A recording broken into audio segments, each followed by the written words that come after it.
साबिर शाकिर और अरशद शरीफ को पाकिस्तान छोड़ने पर मजबूर कर दिया गया, तो वो क्यों पाकिस्तान छोड़ने पे मजबूर हुए, इसका कोई जवाब क्यों नहीं देता। वो हुक्मरान जो दावा करते हैं कि वो इमरान खान के दौर में मीडिया पर बड़ी पाबंदी थी, इमरान खान के दौर में पाकिस्तान जो है उसको बड़े मसाइल का सामना था, अब तो मीडिया आज़ाद हो गया है, तो बताएं कि मंजूर पश्तीन जो है वो मेरे प्रोग्राम में क्यों नहीं आ सकता। मैंने कई दफ़ा कहा कि मैं इसको बुलाना चाहता हूं, नहीं बुलाते। इस तरह और भी कुछ लोग हैं। And in last 4 years 24 Pakistani journalists including 2 female journalist they were assassinated in the line of their duty, और किसी एक भी सहाफ़ी का कातिल नहीं पकड़ा गया, ख्वाह वो पंजाब में था या सिंध में था या बलूचिस्तान में था या खैबर पख्तूनख्वा में था या किसी और जगह पे था।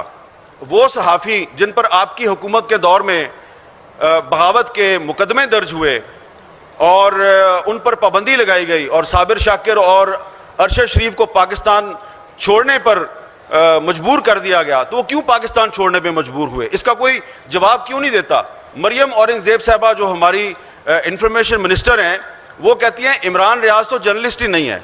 आपको सबको पता है कि इमरान रियाज जो है वो मेरा कितना दुश्मन है, मुझ पर कितनी तनकीद करता है, लेकिन मैं ये नहीं कहूँगा कि मरियम औरंगज़ेब उसको अगर कह रही हैं कि वो जर्नलिस्ट नहीं है तो वो सही कह रही हैं। ये बात बिल्कुल गलत है, क्योंकि जर्नलिस्ट जो है उसका कोई भी व्यू हो सकता है, लेकिन चलें आप कहती हैं वो पॉलिटिकल वर्कर है, तो पॉलिटिकल वर्कर पर भी पाबंदी लगाना ये कहाँ की जमहूरियत है, ये कहाँ की आज़ादी सहाफ़त है।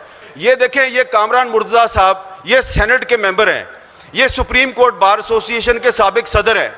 इन्होंने और आज़म नज़ीर तारड़ साहब ने मिलकर एक कोशिश की और पार्लियामेंट की जो कमेटी है फॉर इन्फोर्स डिस्पीरियंसेस, जो लापता अफराद पे कमेटी है, उसके मुज़ाकरात करवाए, जो इन्होंने कोयटा में धरना दिया हुआ था, और वो धरना ख़त्म कराया। और उन बेचारों ने सिर्फ इनको 50 लोगों की एक लिस्ट दी कि इन लोगों को आप रहा भी ना करें, इनको अदालत में भी पेश ना करें, बस सिर्फ ये वादा कर लें कि इनको आपने फेक एनकाउंटर में मारना नहीं है।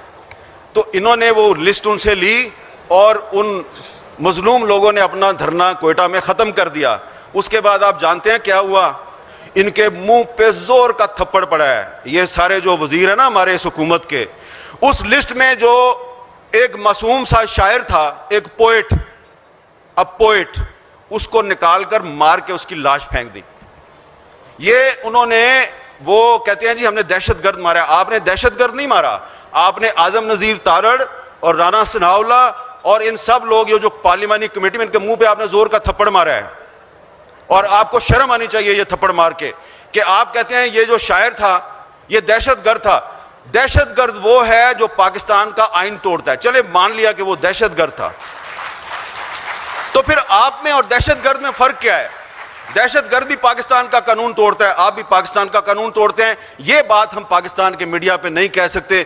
अगर कोई ये समझता है कि पाकिस्तान के हालात बेहतर हो रहे हैं, वो एमको की जन्नत में रहता है। बल्कि मैं आज आपको एक और बात कहना चाहता हूँ, बड़ी जिम्मेदारी के साथ बात कर रहा हूँ, कि अगर कोई ये समझता है कि पाकिस्तान के हालात जो हैं वो बेहतरी की तरफ जा रहे हैं और अब दुनिया जो है उसके हालात भी बदल गए हैं और अब तो पाकिस्तान में मार्शल लॉ नहीं लग सकता, मैं समझता हूँ कि अगर आपने पाकिस्तान में दोबारा ऐसे हालात पैदा किए सियासी जमातों ने या किसी और ने, और मार्शल लॉ लग गया, तो इससे पाकिस्तान को नुकसान होगा।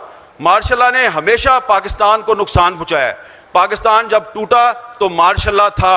आप कहते हैं कि जो ईस्ट पाकिस्तान में आपकी डिफीट थी, मिलिट्री डिफीट नहीं थी, पॉलिटिकल डिफीट थी। चले मान लेते हैं पॉलिटिकल डिफीट थी। पॉलिटिकल डिफीट इसलिए थी कि शेख मुजीबुर रहमान के खिलाफ पाकिस्तान आर्मी का एक फौजी जनरल गुलाम उमर जो है उसने एक सेल बनाया हुआ था और वो शेख मुजीबुर रहमान के सियासी मुखालफिन में पैसे बांटता था।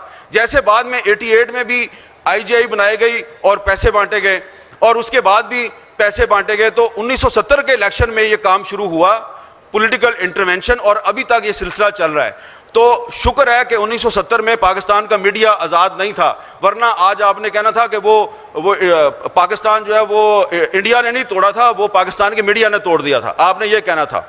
और आखिर में मैं ये कहूँगा कि इस वक्त पाकिस्तान में कुछ ड्रैकोनियन लॉ हैं। Unfortunately these draconian laws were not imposed on us by any military dictator.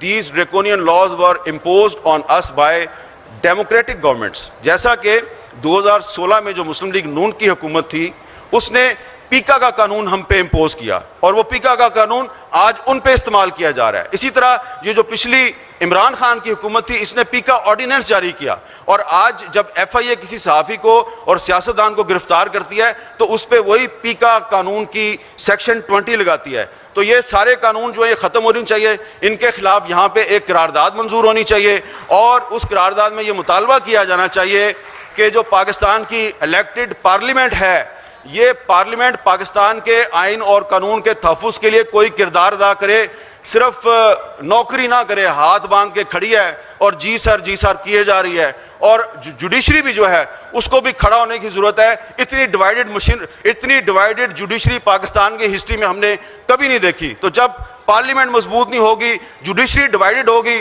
तो मीडिया की फ्रीडम को तहफ़्फ़ुज़ कहां से मिलेगा। तो उस तहफ़्फ़ुज़ के लिए आप सबको, हम सबको मिल के इकट्ठे एक जदोजहद करनी है।